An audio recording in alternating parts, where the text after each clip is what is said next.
सरस्वती नमस्तुभ्यं वरदे कामरूपाणि विद्यारंभं करिष्यामि सिद्धिर्भवतु मे सदा। सर्वेभ्यो नमो नमः। मम नाम ऐश्वर्या। अहं केन्द्रीय संस्कृत विश्वविद्यालय श्री महाराजा रणवीर सिंह परिसरस्य छात्र अध्यापिका अस्मि। मम अनुक्रमाङ्कः 3।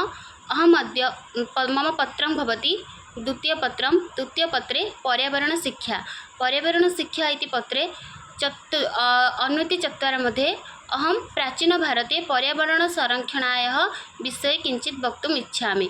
अतः पर्यावरण संरक्षण इत्युक्ते प्राचीन भारते पर्यावरण संरक्षणं केवलं व्यावहारिक कार्यं नास्ति, अपितु तत् धार्मिक सांस्कृतिक नैतिक जीवनस्य अविभाज्य अंगमस्ति। मानवः प्रकृतिः अंश इति भावना दृढा आसीत्।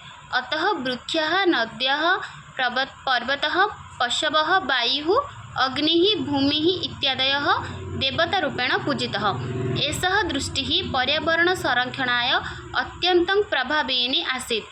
प्रथमतः प्रकृतिपूजायाः परम्परा। वृक्षपूजा, नदीपूजा, पर्वतपूजा च प्राचीनकाले प्रचलिता आसीत्। पिप्पलः, वटवृक्षः, तुलसी इत्यादयः पूज्याः आसन्। नद्यः मातृरूपेण स्वीकृताः। एतेन जनाः तेषां संरक्षणौ सजगाः आसन्। द्वितीय भवति वन संरक्षण व्यवस्था।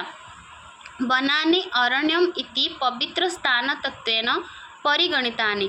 ऋषिमुनयः वनेषु आश्रमं स्थाप्य निवसति स्म। वनच्छेदनं निषिद्धम् आसीत्।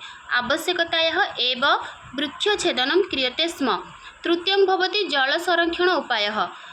तडागाः, कूपाः, सरांसि, नद्यः च निर्मीय जलसंरक्षणं क्रियते स्म।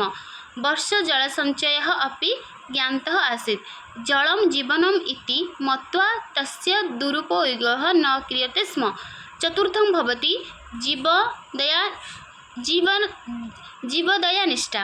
अहिंसा परमधर्मः इति सिद्धान्तः प्रचलितः आसीत्।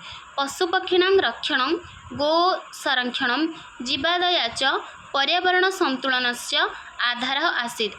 पञ्चमं भवति यज्ञप्रथाः। यज्ञप्रथा इत्युक्ते यज्ञः वायोः शुद्धिः, वातावरणस्य पवित्र च भवति इति विश्वासः आसीत्। यज्ञधूमः कीटाणुनाशकः इति मन्यते स्म। षष्ठं भवति धर्मशास्त्रेषु नियमः।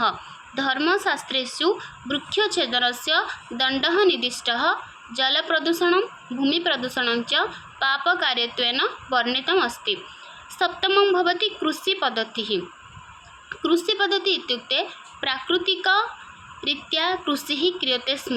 रासायनिककेन्द्रव्याणां प्रयोगः नासीत्। गोमय, गोमूत्रः, प्राणानि च खाद्यरूपेण उपयुज्यते स्म। अष्टमं भवति ऋतुचक्रानुसारं जीवनं। जनाः ऋतुचक्रानुसारं जीवनं यापयति स्म।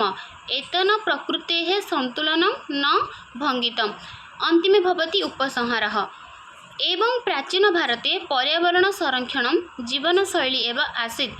धार्मिकभावना, नैतिकमूल्यानि, व्यावहारिकज्ञानं च मिलित्वा प्रकृतेः संरक्षणं सुनिश्चितवन्तः।